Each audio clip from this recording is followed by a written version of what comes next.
Hello and welcome to Ask Lovecraft After Dark. Today we are going to be visited by a delightful friend of mine, Matthew M. Bartlett. Welcome to the show, Matthew. Thank you. I'm glad to be on. And we also have one of Matthew's cats because at this point you've got a nice menagerie. Is that correct? We have three. We Okay, have that's three. pretty good. Yeah, at our most, we had five. Okay, all right. So you're Yep. not at peak feline, but still doing pretty No, but I well. think three is the new peak feline for us as we age. That's fair. I I, Yeah. I find that respectable. Which iteration of your feline companionship is this? This would be peach pie. Oh, Peach Um, Pie, not the yes. not the internet famous Larry. No, although he's around. He may drop in on camera. The ironic thing is, of course, that Peach Pie is very shy.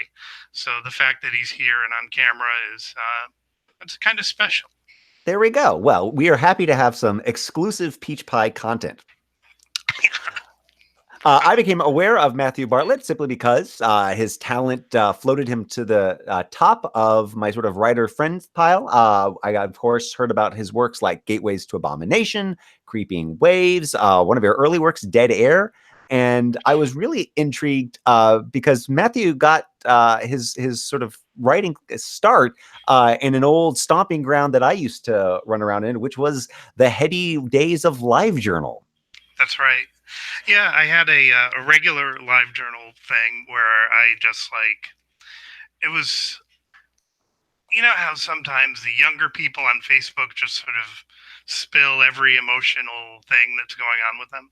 That's what I was like on live journal. It was like untethered and embarrassing in retrospect. But at some point, a friend of mine on there who I knew in real life as well, started up a fictional live journal page that linked to his regular page, and it was humorous stories about a small town and very, very funny. And I kind of instantly got jealous and thought, well, I'm gonna just copycat. I'm gonna do a fictional live journal. I like horror, and I just kind of thought something up, and I referenced it in my original live journal like it was a autobiographical thing. And then I linked to the other one, and I just sort of started doing it there without any thought that it would ever go anywhere beyond being a thing on LiveJournal. I had, of course, like a little weird hope that like some insane movie producer would happen upon it, and suddenly I would hit fame and fortune or something, or a publisher or something. But yeah, I never.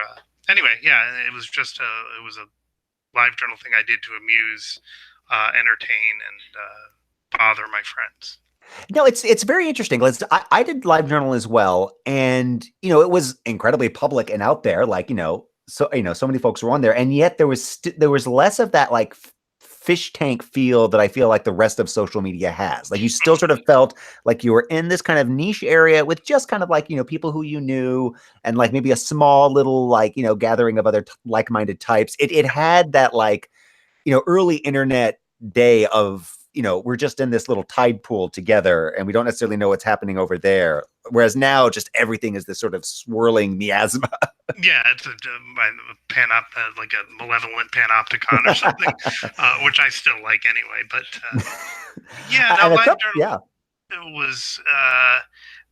There were sort of group pages, so at some point I got myself onto a creepy pasta sort of page, and I would put stories on there, and I started to get a lot of positive feedback, which of course fed the whole thing and encouraged me to to keep going. It's something I might have you know abandoned at any point, but the reaction was such that I was like, people are reacting. I must do more. Well, a creepypasta is also weird because, so much of creepypasta gets its effect by erasing authorship, right? Like Right. there's this idea that like no one invented Slender Man. Slender Man always was. So I have to feel like if you are an author, you have to sort of feel like, no, I made this thing. Right. Please acknowledge me. Yeah. Unfortunately, it was more like there were lots of positive reactions, some negative, as with anything. And then one person said, like, if you ever want to publish this or get this published, you should stop putting it online because technically it's already published. And I was like, oh, shit. So I I tried to actually delete it, which I think is next to impossible. I tried to make everything friends only, which took like a million years. And then I kind of didn't think of it for a while until I actually went ahead and uh, started to go the self-publishing route. Yeah. I mean, now one thing people have talked about with your writing is that you create a lot of really short kind of flash fiction, prose poems. You feel like this, that tendency came out of, playing with creepypasta, playing with, sort of online formats, or was that just always kind of your natural writing style? No, it was definitely like when I was in college, I was an English major, journalism concentration, and I wrote mainly poetry at the time, which was short, obviously. I wasn't writing epic poems or anything. And I always wanted to be, or for a long time, I wanted to be a fiction writer. But whenever I would try it, I would be like, I don't have enough thoughts or ideas to really workable ideas. And then when I started on LiveJournal, because I didn't, there are no sort of, it was sort of like a new format or a new venue or something. So I didn't have to run long, you know what I mean? If I just sat down in front of the computer and I thought of like one of the things I did on my regular LiveJournal page was I would find like a weird picture online, which at the time was again rarer. There weren't like these weren't memes that flew around Facebook and everyone shares them. You just search like strange picture or weird family or something, and something would come up. So I'd post that again. I'm before the fictional LiveJournal, and I would write a paragraph story about it, and it would be absurd or whatever. And that's kind of the way I started with the fictional one was, but I would find old creepy daguerreotypes, and I would bang a story out that would be a paragraph long. So when I put the book Gateways to Abomination together, I just sort of kept that, you know what I mean, without the pictures. So that's why a lot of them were short, and it just kind of was not by design, um, but more, And I also thought this is really something I haven't seen before, which wasn't like, oh, it's going to be great. Everyone's going to love this because they haven't seen this sort of thing before. It was like, everyone's going to hate this because it's not like, and some people still will get the book because they heard good things about it, and then they'll be like, "These are like weird little. I don't like flash fiction," And what they may not realize if they don't kind of keep up with it is that it builds into a bigger story, and it ends up being a term I didn't know existed at the time, which is mosaic novel. Ooh, all right. That's a term I was not aware of. Yeah, it's apparently a thing that I was doing and didn't know I was doing. I titled it collected short fiction as though they were collected from various places where they had been, but they weren't. I just collected them from my computer, but that was, a kind of a bit of a trick because, yeah, if as you go on, you start to realize these connections, and it kind of grew organically that way when I was Well, writing that playing against sort of the expectation for length is something that comes up quite a bit, right? I talk to authors who talk about writing their short fiction versus writing their longer fiction, and it's something even I've come to deal with on this show. When I was on an aggregate channel for a while, people got really upset because my episodes were all like 3-minute episodes because I do 3 a week. And they're very low, lo-fi shows. So like I wasn't going to do a big half an hour long thing, but so many YouTube shows are these big half an hour long like breakdowns of like a review of a movie or a review of a game. And so people were expecting these big, long, in-depth things. And I'm like, I can only be HP Lovecraft for about 5 minutes before, reality starts to break in. So it's funny how, how being able to like find brevity and make that work can be a struggle because audiences want like quantity a lot of the time, and that does not always equal quality. Yep, that's true. When you were beginning to collect these mosaic pieces and put them together, had you already at this point decided you were going to have this kind of shared universe mythos, or did that just kind of happen organically? Organically, yeah. I didn't really think about it. It was just kind of just built as when I started it, I had never written any fiction at all. So the first vignette or paragraph or whatever it is in Gateways was literally like the first fiction I ever really wrote. So, and the book is pretty much goes in order as it went on LiveJournal. So you basically sort of watching me learn how to do this from the beginning, because it was over a course of years that I wrote these stories. So hopefully it kind of gets better and better as it goes in a way. When you were compiling it, was there a sort of a tension between wanting to show this kind of gradual growth versus wanting to edit and sort of have everything fit kind of where you currently were? No, because I like some things. There are some parts that are out of sequence, and I think I did that on purpose. Even as I would start a brand new piece, and I would call it part two, and then 3 weeks later or so, I would do the part one to it, and it pretty much I liked it going in order because it was out of order when I originally put it together. If that makes any sense. So. We have a question from the audience in response to the term mosaic fiction. The two books that come to their mind at that description were House of Leaves and Raw Shark Texts, neither of which I have read, but I have heard a great deal about. Are those two titles that you've come across, and do you find similar parallels, if so? I read House of Leaves, and I guess there are, and it's been a long time, kind of two separate running narratives in that book. I hadn't really thought of it as a mosaic novel when I read it, but again, I didn't know the term, so maybe it was. I'd probably have to give it a reread to really be able to comment on that. And the other one I've heard of, Rush Architects, but I'm not familiar with it. Now, when it came time for you to do your second big collection, what sort of lessons had you learned from the first, or had you learned any lessons? Were you just happy to jot down the next group of stories? Well, I didn't use everything in Gateways. I deliberately kept some aside for a follow up. And even if Gateways had sold to like 40 people, I still would have done this follow up. But what happened was when Gateways came out and people liked it, I was like, I should do longer pieces to submit to anthologies. I want to get into these books.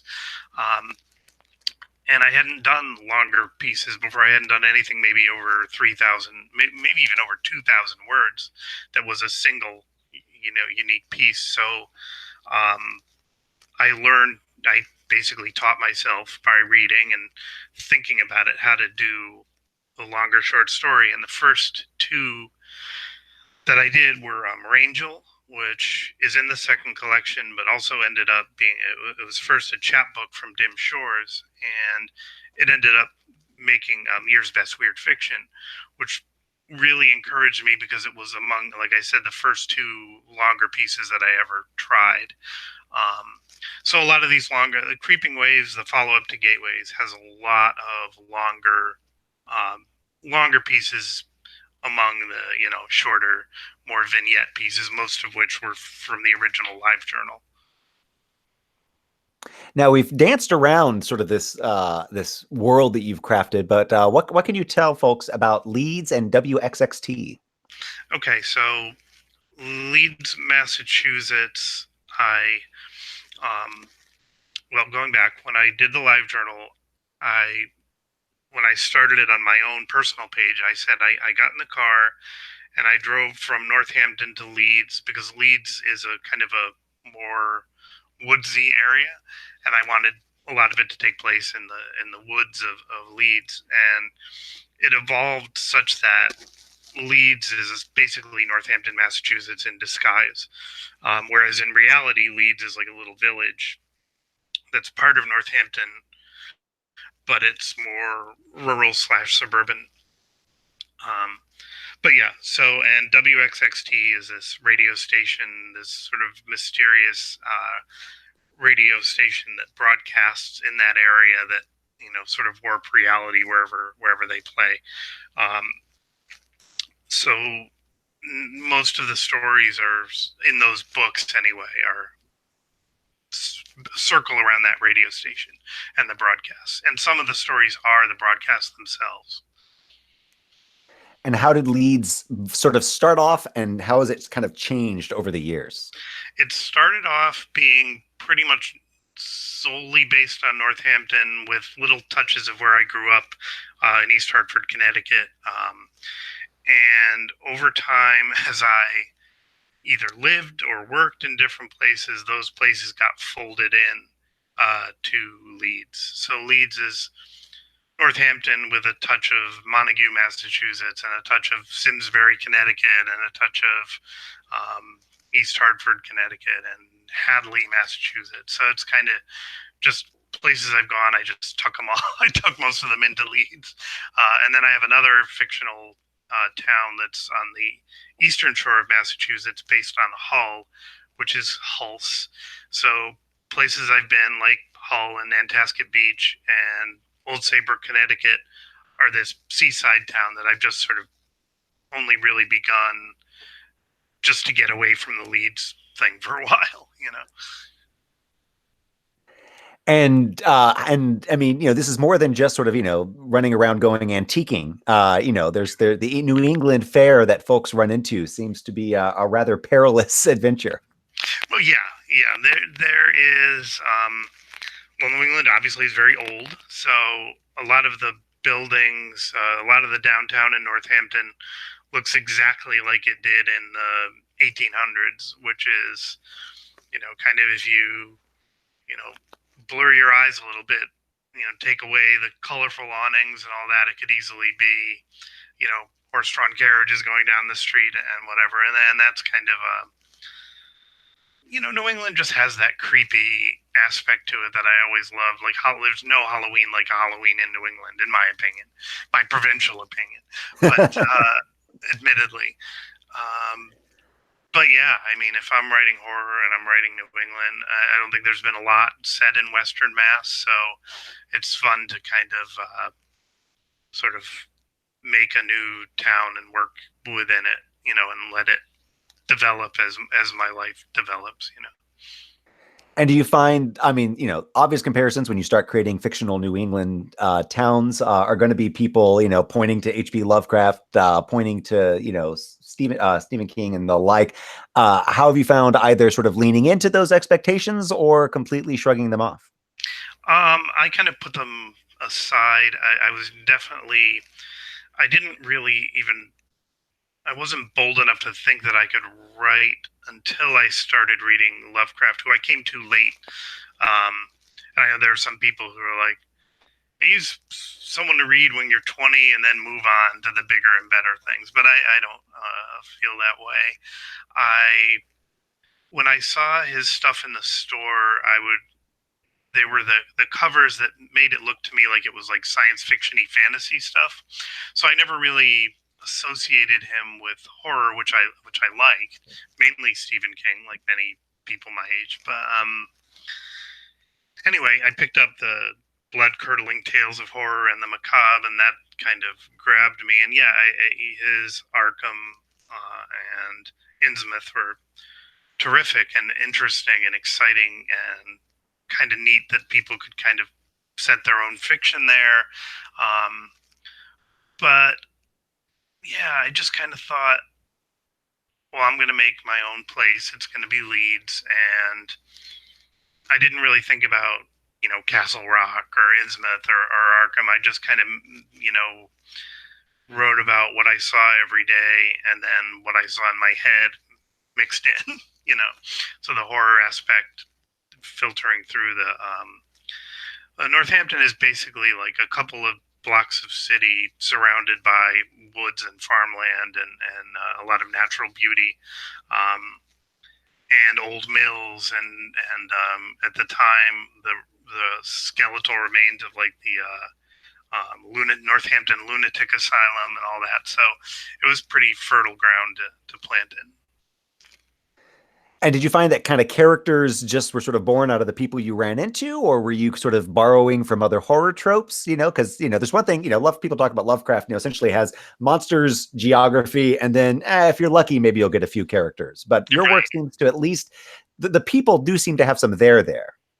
Yeah, not so much at the beginning. It was more about the setting than the people. The people were like props to be battered about, you know. But what was I going to say? What was the question?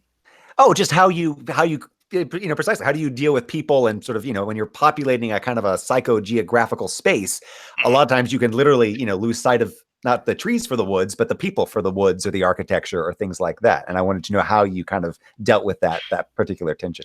Yeah, at first it was, as I said, I would use these old daguerreotypes that I found online, or even at I would go to an antique store in town and they would have a pile of old photographs and they're local. So I would look at these people and, the thing at the time was not to smile for pictures, it was to look serious, which of course makes everyone look sinister and evil and diabolical and insane. So I basically just sort of made up characters around those people and their creepy faces, and over time I started to fold in, coworkers and, of course, it's all purely coincidental, any resemblance to people living or dead. But, yeah, the way one does, people you run into, people you overhear in the store,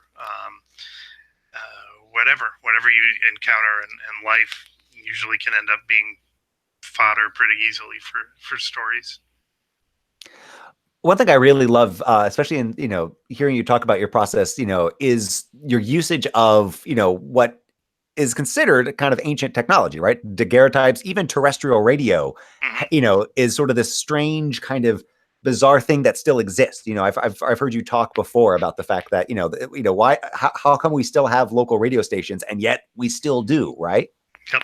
And pirate radio stations, and it's all part of. And again, I wasn't really thinking about this at the time; it wasn't by design, but this sort of forbidden media thing of something you're not supposed to listen to that you might happen upon in your car radio, and not at all times necessarily.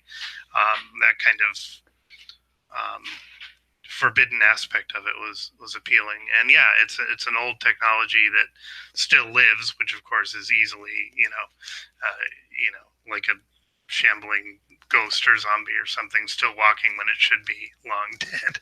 Well, and especially when you start getting, outside of major cities, where, everyone might just have their standard top 40 stations, as someone who's done road trips through Tennessee and rural Ohio, you eventually get to that, part of the road where the radio goes all the way around and just hits the one Bible channel, Yep. and you're stuck with that for, the next 2 hours. Oh yeah, and that sort of strangeness definitely informs, because sometimes you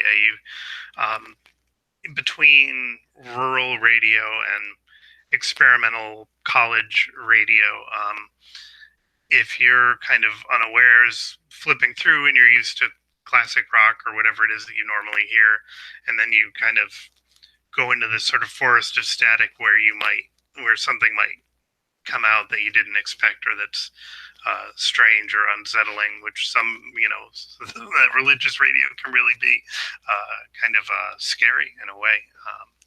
Not all of it, but certainly some of it. Well, it's so specific, right? There's a locality to it that we get Hmm. so lost, when everything is, streaming, everything is satellite radio, we have this very collective media experience. Everyone's talking about, latest Game of Thrones or Endgame. And then you get somewhere where no, it's just some North Carolina guy, talking about either, selling his pancreas medicine or, talking about, the end times coming. It's just out there, right? It's so specific. And I think, specificity being the soul of narrative, I think it really helps play into how specific and how fun Leeds is to explore.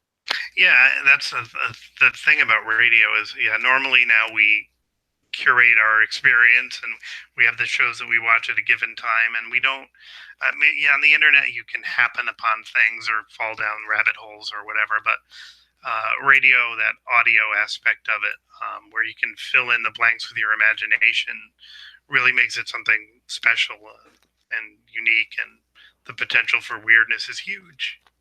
And speaking of the potential for weirdness, we're going to take a quick ad break and let everyone know that you have your chance still to get the wonderful remaining pins from Arkham Bazaar, our good friends who run the HP Lovecraft Film Festival, sent these lovely pins out, and we have a few remaining. And so if you would like to win one of these delightful pins, all you have to do is email asklovecraft@gmail.com with the subject line Matthew M. Bartlett.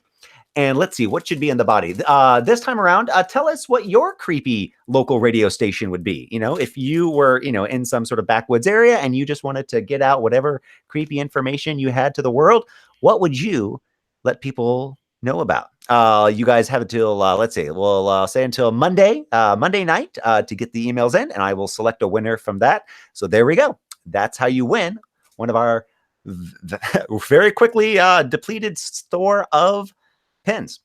I want to take a quick jump now because you've been an author of many fun, delightful stories and collections. But more exciting to me, you have been a card game. Yeah, that was another unexpected twist. Eve Torini, in addition to being a terrific illustrator, is also a designer of games. Excuse me, I think board games, but card games. So this, I will hold it up to the camera. Hopefully that's not too reflecty. But it's Arkham Noir, which is I guess the main game is based on Lovecraft's fiction, and then he has these separate games or collector cases for authors, and there's one for Robert Chambers and one for me, which is extremely exciting. I should have brought an open pack rather than this sealed one here for this, but the cards are each of them, a scene or a character from the stories, and he was very into doing some research to see what these any locale that was real and exists in Northampton, he found a picture of online or on Google Maps. So there's very strange sort of representations of real places. And in some cases, he did some, I don't know how he did this sort of weird research, but people who characters are based on look a lot like the real person, which is extremely creepy. And I think Eve does have access to some kind of magic that he's not revealing. But it's a very cool game. It's very bizarre to have my strange likeness as a detective next to a flying leech. And yeah, it's a terrific game. I think these are technically out of print now, and I sold some of my copies at a local, book event. So yeah, there are very few of these in existence, and of course, I have a couple that I cling to. Well, and the other thing that's out of print was your latest chapbook that just came out. I think was that in December? I think so. Yeah. No. Well, I don't remember when it ended up coming out. This was your charity one that you did. Yes. If It Bleeds, correct? Exactly. Yep. Yep. What was the story about? What was the story behind that? And will folks ever get a chance to read it? They will. That was I was in conversations with Nightscape Press after they had put out one by John Paget, and they asked if I might be interested in putting something together. I'd already begun something that I didn't know where it was going, so I kind of went with it. And in a way, it's kind of like a third WXXT leads book, but it doesn't. It's more of a prologue to what's going to be the third big WXXT leads book. So the stuff that's in there sort of will be built into the next book. It will probably end up appearing as part of a collection at some point, in its form that it's in now. And then again, a lot of these pieces are prologues to the next big book. So it's more vignettes and short stories, more of another mosaic novel sort of a thing. And you've alluded now to this delightful next new project. What can we learn about that? Basically, that it exists in several file folders in my computer right now, and in fragments. And I hope to have it be more novelistic, less mosaic, more novel. And we'll see. That's the plan right now. But it's kind of a tale of like my version of the FCC, Federal Communications Commission, which involves mystics and former shamans and mixed in with these shady government characters, and they descend upon leads to try to shut down the broadcasts. So there's sort of a war, and that's the concept loosely for the third book. So And what else can we look forward to coming out from you? let me see. That's a good question. I'm going to be working again with Eve Torini, the designer of the board game, who has done the cover for a couple of my books and illustrations for others. He has a press called Tall Hat Press that does chapbooks. So I'm working on a chapbook for that right now. And then from Nightscape, a project I'm extremely excited about. It's going to be a box set of hardcovers, illustrated. Aaron Alfrey is doing the illustrations for it. Consists of Gateways to Abomination in our illustrated hardcover, again with Aaron Alfrey doing the illustrations. John Paget's Secret of Ventriloquism with, and I'm blanking on the name, I think it's Harry O. Morris doing the illustrations for that. God help me if I got that wrong. I think that's right. And a third book, which is short stories that I wrote in collaboration with John Paget. So it's going to be these 3 hardcovers in a box from Nightscape Press, and I think that's coming out in August around the time of Necronomicon in Providence. Yes. Are you going to be in attendance at that fine establishment? I will. I will. I went to the first one in 2013 before my book came out. Sort of fell in love with it. I didn't even really know what it was about. I sort of thought it was more of a fan convention, and of course later I realized that all these writers were there, that I was walking among them and didn't know it. Yeah, I've gone ever since. It's my priority convention. My knock down walls to make it happen. Must go to every 2 years. So I make it a point to go every couple of years. It's a lot of fun. It's like part of Providence is taken over by writers, artists, and filmmakers, and you just see people on every street. It's fantastic. It's one of my favorite places to be. Now, is that the only convention you're planning on doing, or can folks meet you elsewhere across this great land of ours? It depends. I'm usually not I'm not a big traveler for conventions yet. I'd like to make it out to the West Coast, but I usually go to ReaderCon, and I usually drop by Nikon.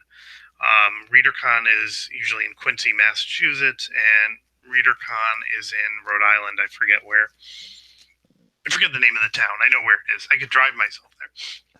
But yeah, I pretty much stick to New England conventions. There's one in Worcester, Massachusetts called Rock and Shock, which is more of like there are wrestlers there, and some of the cast of the Walking Dead might be there or whatever. But then there are vendors, tables where authors are. Sometimes I go as a vendor, and sometimes just as a person who wants to buy Halloween 3 light switch or something. So yeah, those are usually the ones I usually hit, and hopefully in 2020 I'll expand that a little bit and maybe get out to the West Coast. That sounds fantastic. Before I let you off the line, I do have to ask about your album, Mr. Yes, Noise, or the Mr. White Noise. Mr. White Well, Noise. yeah, let's hear about this. Okay, I will show you. There we go. Cover by Aaron Alfrey and a grim-looking me on the back.